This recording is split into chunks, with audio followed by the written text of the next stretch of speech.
안녕하세요. 저는 경기도 수원에 살고 있는 50대 여자입니다. 2023년에는 모두에게 행복한 일들만 있으셨으면 좋겠습니다. 여러분들은 살아가면서 이렇게 항상 인사를 나누어도 사실은 삶의 무게가 가볍지만은 않다는 것을 너무도 잘 알고 계실 거라 생각해요. 저만 해도 매년 열심히 살아보자 행복한 일들이 올 거라고 상상하며 희망차게 살아왔지만 꼭 제 뜻대로만 사라지는 게 인생은 아니더라고요. 하지만 제 예상과 다른 일들로 인해 더 행복하고 더 감사하고 더 즐겁게 되는 순간들도 꽤 많았어요. 여러분들은 어떠신가요? 제 이야기에 공감이 되실지 반감이 드실지 잘 모르겠지만 인생사가 그렇다는 생각이 들어요. 여러분들에게 인생의 터닝포인트는 언제였나요? 저는 결혼을 전후로 삶이 180도 변하게 되었어요.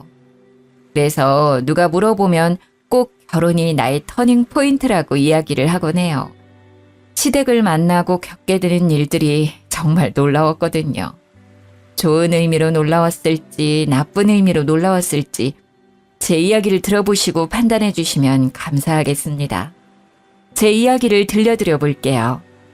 저는 어린 시절 어머니가 일찍 돌아가시고 아버지 밑에서 자랐어요. 그렇지만 아버지께서 그 누구보다 다정하게 사랑을 듬뿍 주셨기 때문에 저는 옆집 사는 누구처럼 가출을 하거나 아버지의 마음을 찢어지게 하는 일탈을 한 번도 하지 않고 착하게 성장했죠.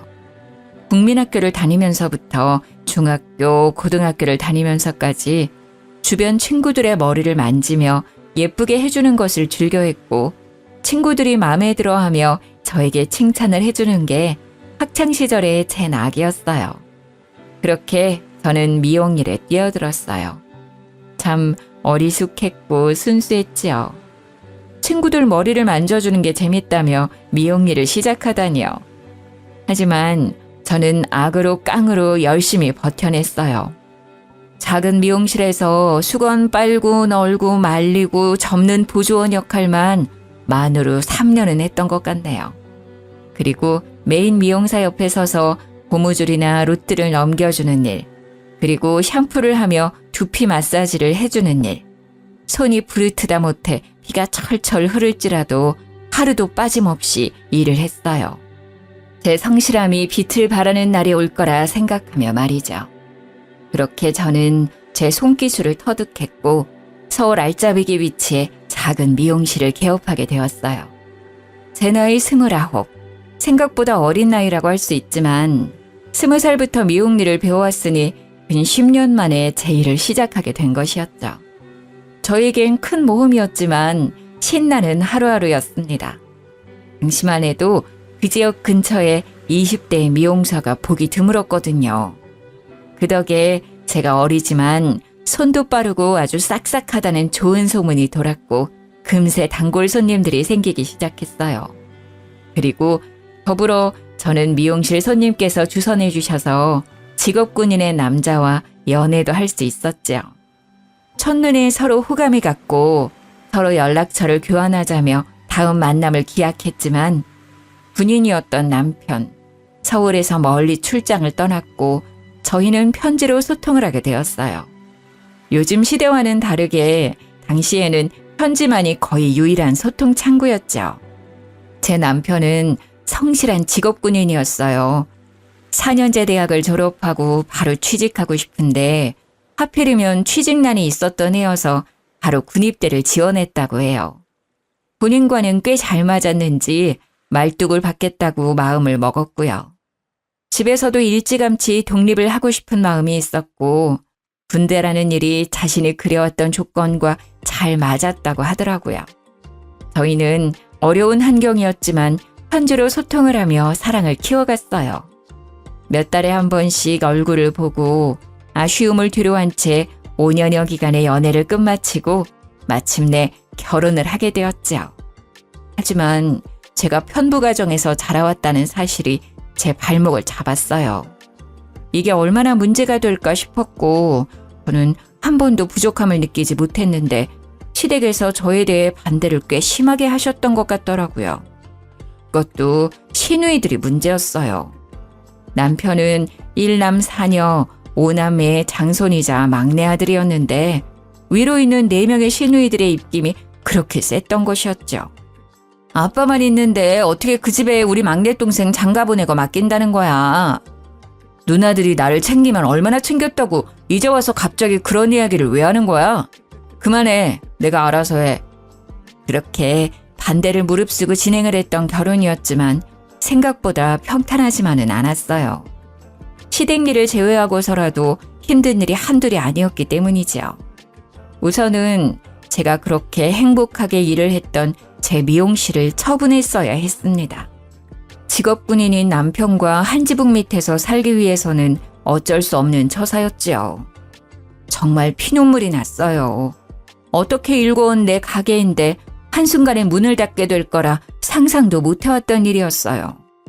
직업군인 남편을 두면 내가 이렇게까지 희생을 해야 하는구나 느끼는 순간이 한두 번이 아니었습니다. 근무지를 옮겨 다니면서도 출장은 또 왜 이렇게 잦은지요. 아이를 낳게 되면서는 남편이 더 필요했는데 몇 달씩 이어지는 남편의 출장은 저를 더 외롭고 고독하게 만들더군요.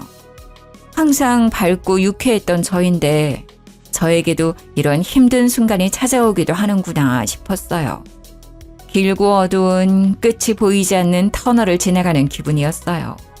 말 그대로 끝이 보이지 않았지요. 5남매 중에 막내 아들인 제 남편은 사실 그 시절에 귀하게 자라고 사랑도 많이 받았을 거라 생각했는데 말이죠. 시누이들이 남편을 그렇게 예뻐하지 않았어요. 사실 예뻐하지 않는 수준이 아니었죠. 미워하는 것에 가깝게 아주 못되게 구는 일들이 많았어요. 초반에는 그냥 자매들끼리 마음이 잘 맞아서 그렇게 똘똘 뭉치는 건가 그러려니 하려고 했어요. 그런데 그 정도가 보통 심한 게 아니었습니다. 남편도 그렇게 미워하는데 저라고 예뻐했을까요? 당연히 아니죠. 정말 시어머니도 시키지 않은 시집살이를 시누이들이 그렇게 시켰어요. 예를 들어 시누이들은 우리 가족을 무시하다시피 하는 일들을 아주 자연스럽게 했지요. 시댁 어르신 생신도 사실 뻔하게 아는데 저희 가족만 부르지 않고 자기들끼리 잔치를 벌이기도 했고요. 아이들을 결혼시킬 때에도 그렇게 어렵지도 않은 청첩장 한 장을 제대로 전해준 적이 없어요. 가족끼리 이럴 수 있나 싶을 정도로 저희 가족에게 가혹하게 대했어요. 저와 제 남편은 성인이니 그렇다고 쳐도 애들한테는 그러지 말아야 한다고 생각하는데 말이죠. 생일이라고 선물 한 번, 학교 들어간다고 용돈 한 번 제대로 받았던 기억이 없어요. 아이들한테는 넷이나 있는 고모들인데 예쁨 받기는커녕 무시당하는 모습이 마음 아팠죠. 곱씹을수록 서럽기만 해요. 왜 이렇게까지 심하게 구는지 감이 오지도 않고 잘 모르겠더라고요. 시댁에 다녀올 때면 항상 골똘히 생각을 했죠. 도대체 무엇이 문제일까요? 남편과 부부싸움도 잦았고요. 도대체 뭐가 문제야? 신우들 해도 너무하잖아. 진짜 창피해서 어디 말도 못하고. 당신한테 말하는데 그게 뭐 잘못이야? 어쨌든 내 누이들인데 그렇게 말 함부로 하면 내가 뭐가 되겠어? 내 체면은 생각 안 해? 아니, 체면이 밥 먹여 살려줘? 우리 가족 무시당한 건 당신 체면 아니야? 이미 체면은 다 날아간 지 오래구만. 왜 이제 와서 그런 이야기를 하냐고. 내 편 좀 들어주면 어디가 덧나? 당신 기분 나쁠 만한 상황이고 우리 무시당하고 살아온 게 한두 번이야? 그건 그거고. 우리가 뭔가 말한다고 달라질 사람들이 아닌데 왜 그래 새삼스럽게. 그냥 우리가 좀 참고 넘기자 좀.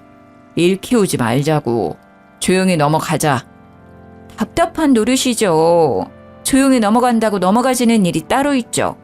시누이들은 우리 가족들을 눈앞에 두고도 없는 사람 취급을 하는데 아이들은 커가고 가족 행사에 참여를 안 할 수도 없고 한다고 해도 이런 대우를 받는다는 건 저로서는 납득이 되지도 않았습니다. 그런데 남편은 제대로 제 편도 들어주지 않으니 속이 썩어 들어가는 것 같았어요. 너무 열받고 화나서 당시에 마음 좀 다스려 보겠다고 하지도 않던 요가원도 끊고 명상을 하기도 했었어요. 당연히 제 화병은 나아질 기미가 보이지 않았고 우라통은 터져갔어요. 그래도 버틸 수 있었던 힘은 시어머니 덕분이었어요. 시어머니께서 유달리 저와 저희 가족을 예뻐하셨기 때문이에요.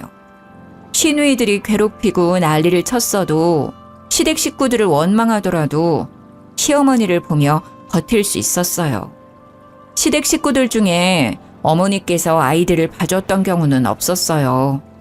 독립적으로 각자 빚지지 않고 살아야 좋은 거라며 신념처럼 아이들을 봐주시지 않으셨던 것 같아요.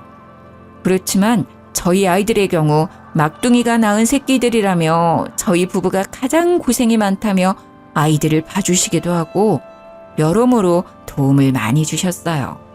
그러면서도 생색 한번 내신 적 없으시고 기분 나쁘게 무시하셨던 경우도 없었어요. 항상 점잖고 상냥하게 저희 가족을 조용히 서포트해 주셨죠. 게다가 남편이 다른 지역으로 오랫동안 출장을 가게 될 경우에는 꼭 시어머니께서 집으로 오셔서 도와주셨어요. 집이라고 해도 남편이 군인이라 작은 관사였는데요.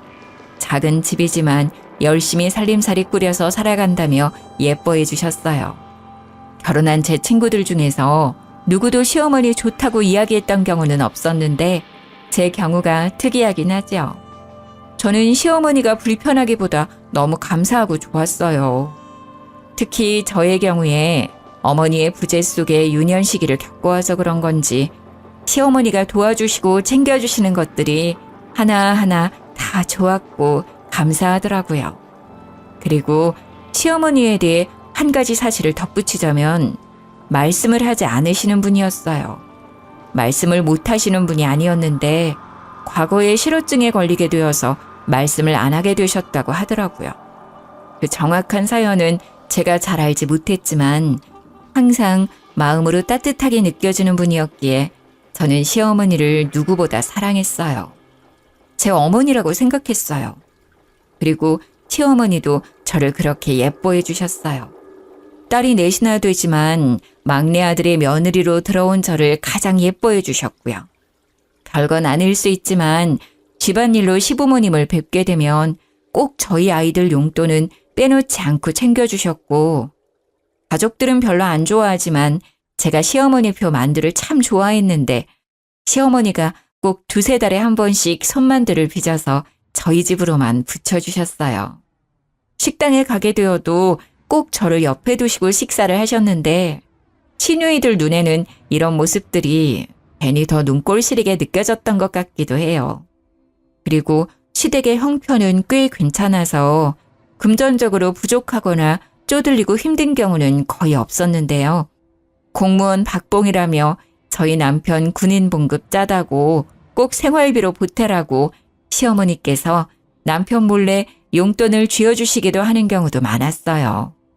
아유, 어머니, 이렇게 안 챙겨주셔도 괜찮아요. 매번 받기만 해서 어떡해요. 죄송해요. 이런 소통은 거의 손짓발짓으로 하는데 눈치가 빠른 저는 어머니의 이야기를 특히나 잘 알아차려서 좋아하셨어요. 그리고 시어머니는 제가 어머님 머리를 직접 해드리는 것을 좋아하셨어요.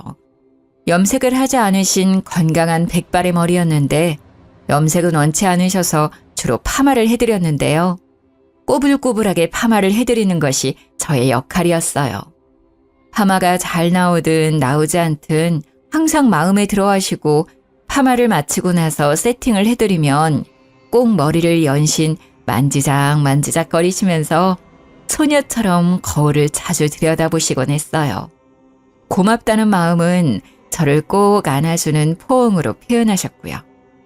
어머님, 제가 20살 때부터 계속 머리는 말아왔는데 어머님처럼 머리가 예쁘게 잘 어울리시는 분은 본 적이 없어요.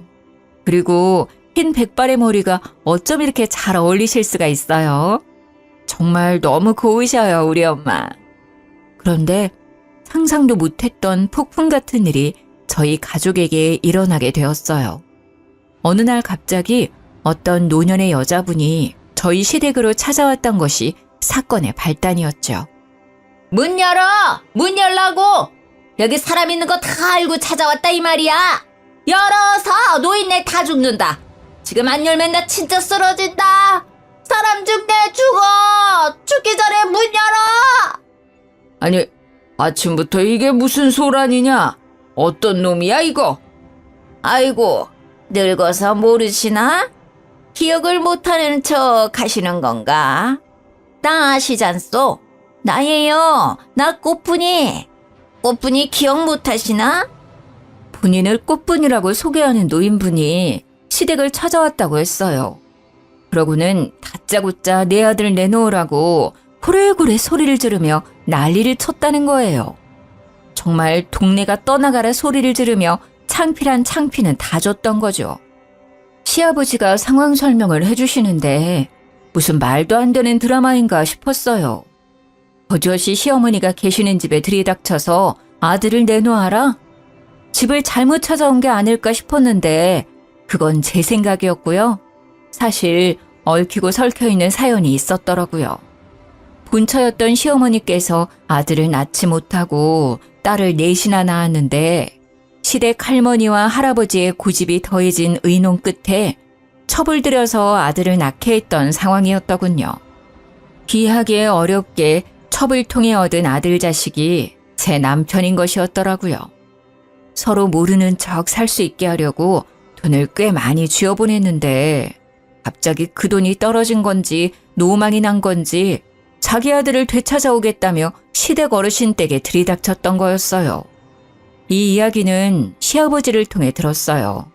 매사에 무관심하고 시니컬한 태도의 어르신이었는데 자신이 이 집 아들을 낳은 첩이라고 고성을 지르는 할머니가 찾아와서 아들을 내놓으라고 온 집안을 뒤집어 놓으니 무지막지하게 역정을 내시더라고요. 태어나 처음 보는 시아버지의 역정 가득한 환한 모습이었어요. 그때 그렇게 큰 돈 쥐어보냈는데 장가보내서 귀하게 살고 있는 내 새끼를 찾기는 왜 찾아? 뭐라고? 그 쥐 코딱지만큼 돈 좀 줬다고 생색내나 본데 그걸로는 안 되지. 내가 당신 새끼 낳아줬는데 그것밖에 못 준다니 기가 차고 어이가 없어서 찾아왔다. 돈 내놔 돈! 아니 이 여편네가 무식하게 왜 이러는 거야? 여기에 돈이라도 맡겨놨어? 그런 것도 아니면서 왜 이렇게 볼썽사납게 굴어? 미친 거야? 노망난 거야 노인네가? 미쳤다고? 그래 나 미쳤다 미쳤어. 그니까 미친 여자가 괜히 이러겠어? 뭐 때문에 미쳤는데 돈이라도 내놓으라고. 시아버지께서 아무리 역정을 내고 다그치고 소리를 질러도 제대로 마음먹고 돈 뜯어내려온 할머니를 당할 수는 없더군요. 이렇게 찾아오는 거 주거 침입죄라고 경찰 부르겠다고 강하게 나가니 그제야 끼갱하고 우선 돌아가겠다고 하더라고요. 그렇게 사건은 일단락 되는 줄로 알았어요. 하지만 당장 일이야 이렇게 마무리된다 하더라도 저에게는 굉장히 혼란스럽게 느껴지더라고요. 이게 무슨 일이지? 우리 남편이 첩의 자식이었다니. 평상시에는 하지도 않았던 생각들이 고민들로 뒤죽박죽 바뀌어서 제 정신을 혼미하게 만들었고요. 이 한바탕 소동으로 저희 부부는 크게 부부싸움을 했어요.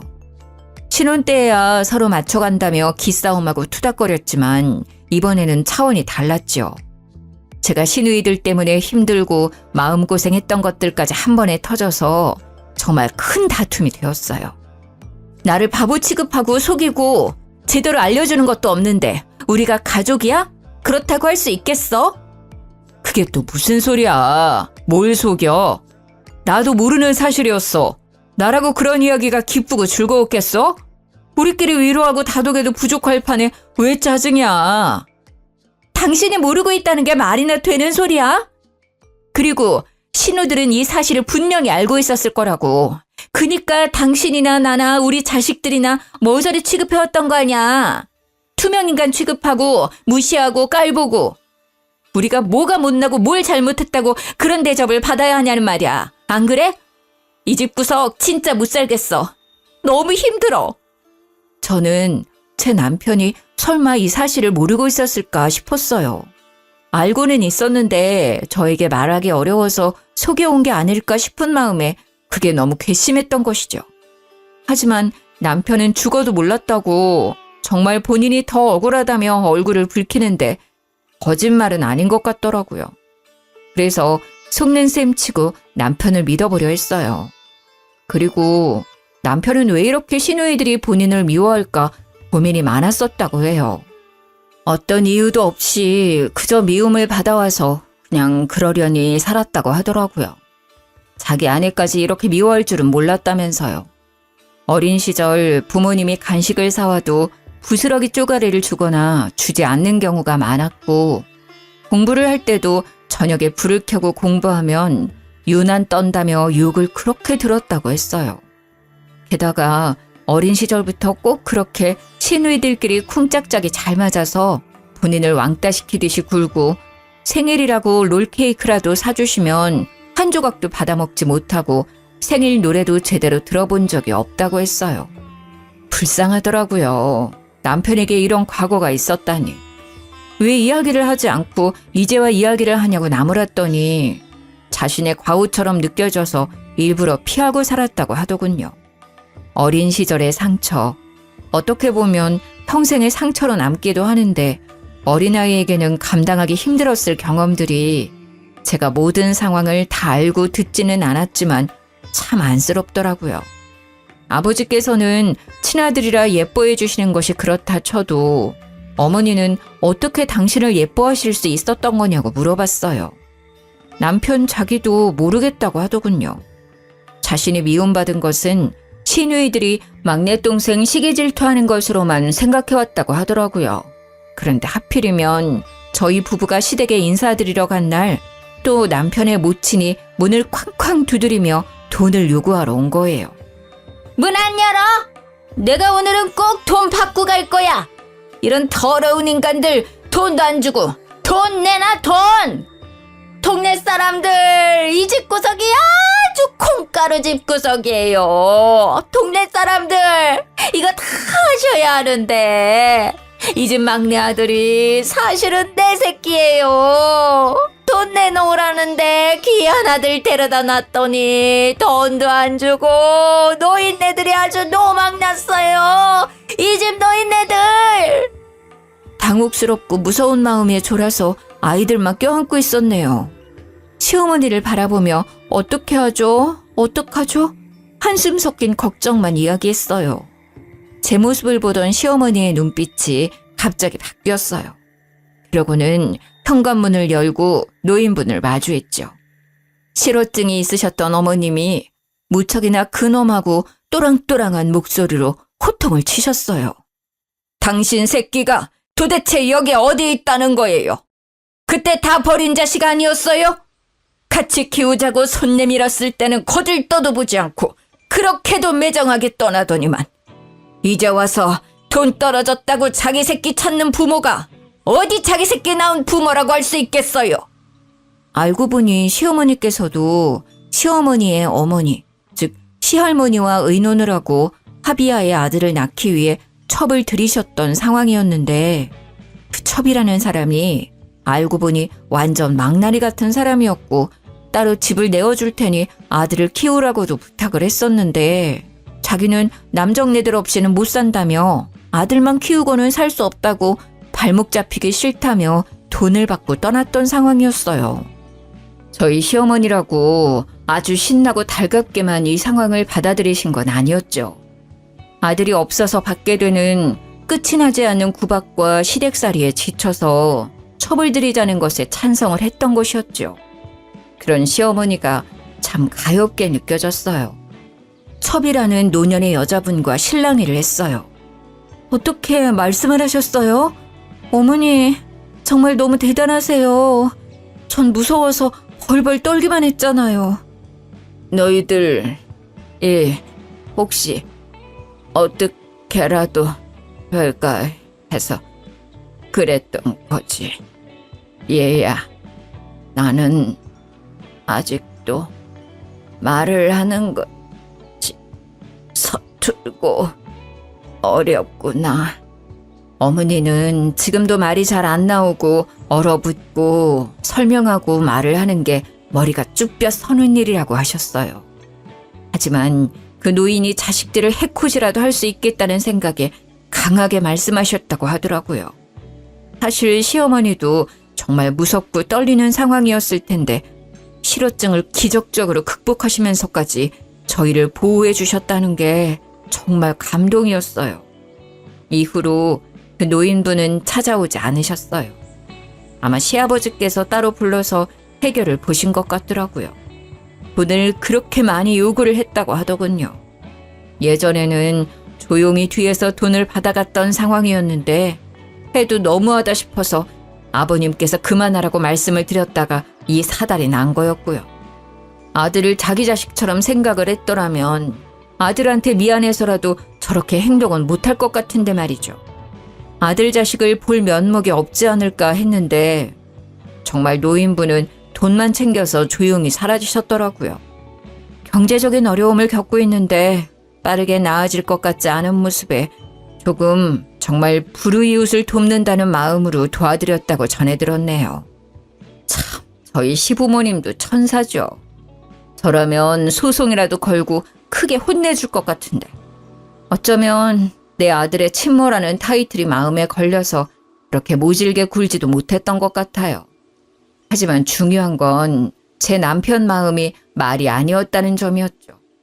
자신이 알고 보니 어머니의 아들이 아니라는 사실에 충격을 먹었어요. 그렇지만 남편을 위로해 준 사람은 다름 아닌 시모였어요. 실어증이 있으신 지 오래였지만 아들 내외를 위해 용기를 내어 말씀을 하셨고 그 이후로 꾸준한 연습 끝에 짧게 말씀이 가능해지셨어요.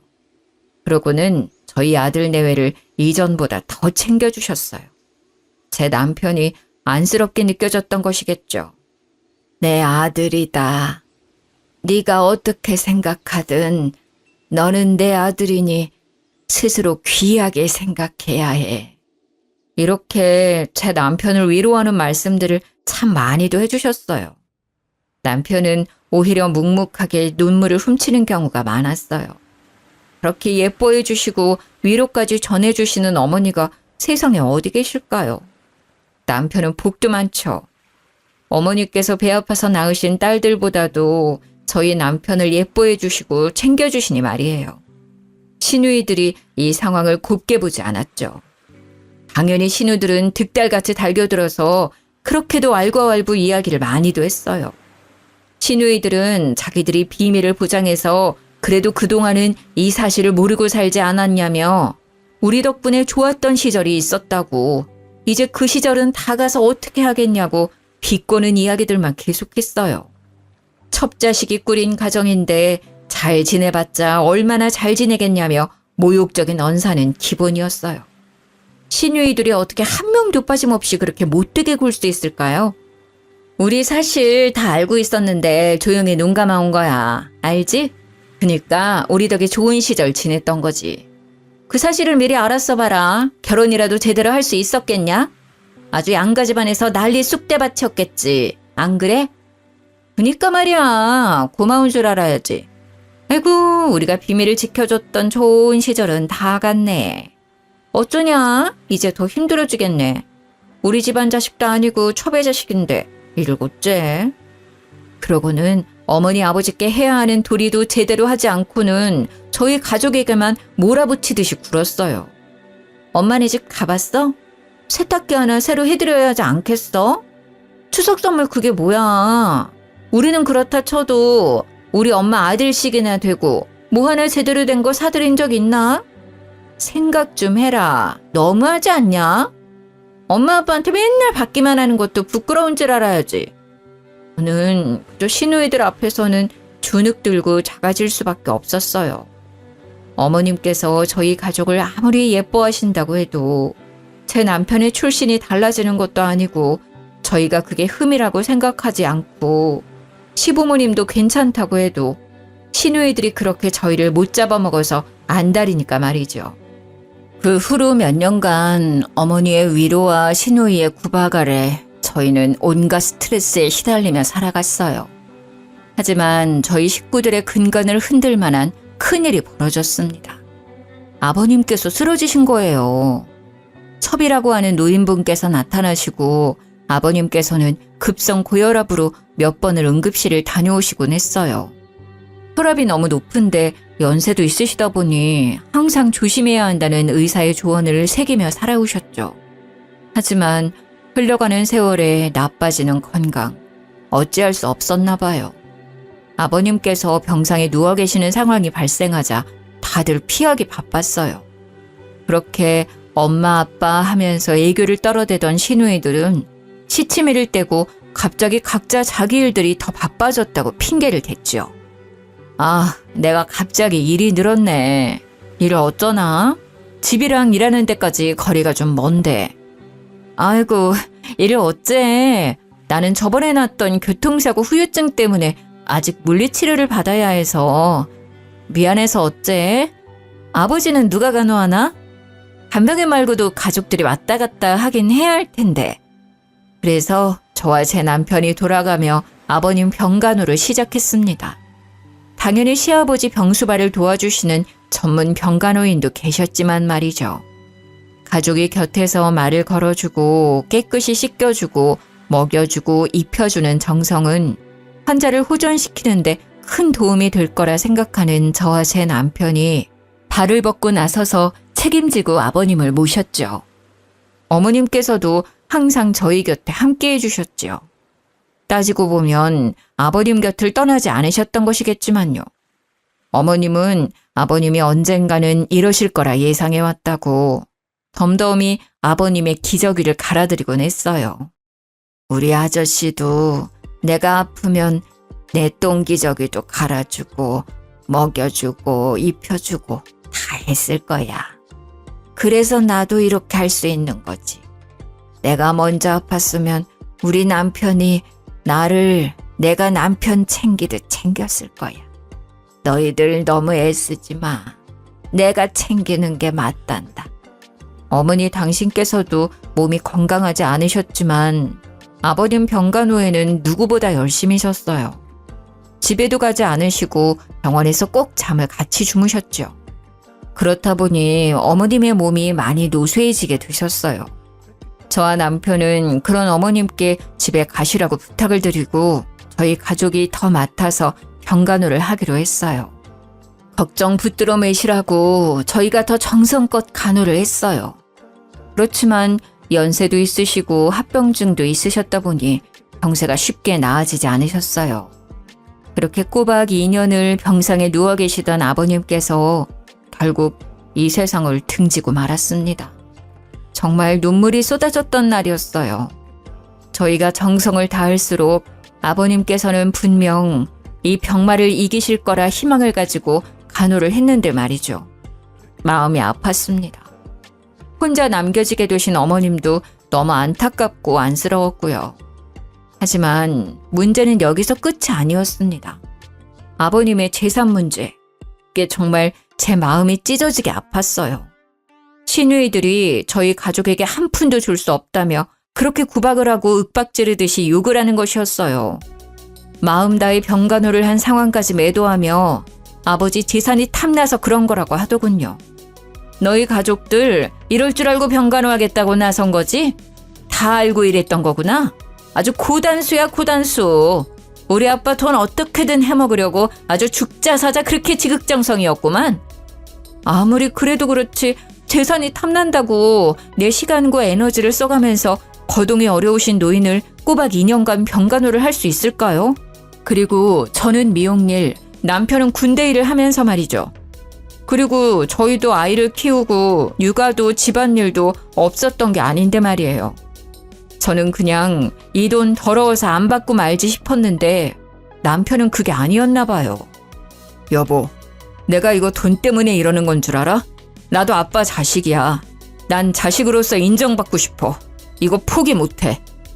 아버지의 돈이 탐난다는 것보다 아버지께 진짜 자식으로서 인정받는 길이라는 생각이 들었나 봐요. 항상 누이들의 기세에 죽어서 살아왔던 남편이 웬일인지 지지 않고 받아치며 본인이 받을 수 있는 유산에 대해 주장을 했어요. 누이들 알겠는데 나도 아버지 자식이야. 그거 분명하다고. 그래, 다들 잘나신 거 알겠는데 아버지 아프셨을 때 누가 아버지 병수발했어? 제대로 와서 아버지 화장실 가시는 거라도 도와준 적 있어? 휠체어라도 끌어서 외출 도와드린 적 있냐는 이 말이야. 아무것도 안 한 누이들이랑 곁에서 임종까지 시키면서 눈물로 병간호한 나랑 누가 더 자식 노릇했다고 생각해? 아니, 머리에 피도 안 마른 놈이 어디서 대들긴 대들어. 너희 줄 돈 없어. 여기 사인해. 사인해야 깔끔해지는 거야. 이렇게까지 말 안 하려 했는데 첩의 자식이라 상종 안 하려다 그래도 동생 대접 좀 해줬더니 기어오르네. 우리 아버지는 우리 위에 자산을 남기신 거지 첩의 자식까지 챙기시려고 자산 남기신 건 아니라고 본다. 너도 동의하지 않니? 아니, 난 동의 못해요. 절대 사인 못해. 아니면 소송 가요. 나 어쨌든 어떻게 봐도 아버지 아들로 호적상은 다 등록되어 있어. 뭐가 문제인지 나는 모르겠어. 내가 사실 더 받으면 더 받아야지. 시누이들 입김에 구박에 못 살겠는데 살아온 인생은 어떻고. 불쌍한 우리 아버지 병간호 아무도 안 해주는데 나랑 내 와이프가 한 거는 누가 생각해주나? 나 포기 못해. 안 해. 그러니 돌아가요. 그렇게 제 남편은 강하게 자신의 자식으로서의 역할과 도리를 들어 자식으로 인정받기 위해 갖은 노력을 했어요. 시누이들은 끝까지 상속 포기각서를 들이밀며 사인하라고 깡패라도 불러야겠냐며 난리를 피워댔고요. 어떻게 해서든 남편을 구워 삶으려 했지만 결국 저희 남편은 그 각서에 사인하지 않고 소송으로 넘어가게 되었어요. 가족끼리 이렇게 재판장에 서게 된 상황은 마음이 무겁고 좋지 않았지만 남편이 원하는 바는 분명히 이룰 수 있었어요. 상속. 정확히 5명의 자녀 중에 1명 몫에 해당되는 재산을 받게 되었죠. 게다가 법적으로 남편에 대해 정확히 인정을 하는 모양이 되었으니 이제 더 이상 시누이들이 첩의 자식이라고 욕을 하는 일도 줄어들었네요. 남편이 첩자식이니 뭐니 욕지거리 계속하면 정말 소송 걸어버린다고 했는데 저희 남편이 한다면 하는 사람이라는 것을 알게 되었기 때문이죠. 어머님께서는 아버님께서 돌아가시고 한동안 무척 힘들어하셨어요. 마음도 공허해하셨고 챙기는 사람이 한순간 사라진다는 그 허전한 마음을 저희가 감히 헤아릴 수는 없겠지만 말이죠. 시모는 아버님께서 돌아가신 이후 점차 말수가 적어졌고 결국엔 실어증이 재발하게 되었어요. 어떻게든 치료해보려 노력을 했지만 어머님은 마음의 문을 굳게 닫으셨던 것 같아요. 아버님의 부재라는 것이 어머님께서는 정말 세상이 무너지는 것만 같으셨을 거예요. 하지만 저희 가족과 어머님의 사이는 돈독해졌어요. 말씀을 하지 않으시는 어머님이라고 해도 사랑하는 제 어머니는 맞기 때문이죠. 항상 어머니같이 살갑게 안아주시고 반겨주시고 저희 애들도 아껴주시는 유일한 혈육, 어머님이시니까요. 제가 뒤돌아서 생각해봐도 어머니 마음이 참 이해가 되더라고요. 지금 내가 의지하고 살아가는 남편이 아프고 시름시름 앓고 약해지다가 죽게 된다는 상황을 상상만 해도 눈물이 나는데 직접 이를 겪으신 어머님께서는 오죽하시겠어요?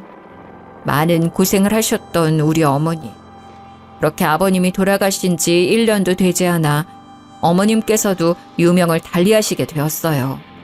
제 삶에서 가장 많이 울었던 날이었죠. 어머님께서 이 세상을 떠난 날, 저는 어머니의 얇은 손목을 붙잡고 그렇게 아이처럼 엉엉 울었습니다. 어머니, 제발 가지 마세요. 이제 더 행복하게 살아야 하지 않겠어요? 그렇게 흐느끼며 어머님을 끝까지 놓을 수가 없었네요. 신우들도 어머님, 아버님 두 분이 이렇게 허망하게 돌아가시니 머리를 어디 한 대 맞은 것처럼 조금은 달라지긴 하더라고요. 저희 가족이 얼마나 애쓰면서 두 분께 잘했는지, 그 두 분도 저희를 얼마나 아껴주셨는지를 알았으니 말이죠. 어머님께서는 특히나 저희 애들을 예뻐하셨죠. 그래서 항상 감사한 마음이었고요.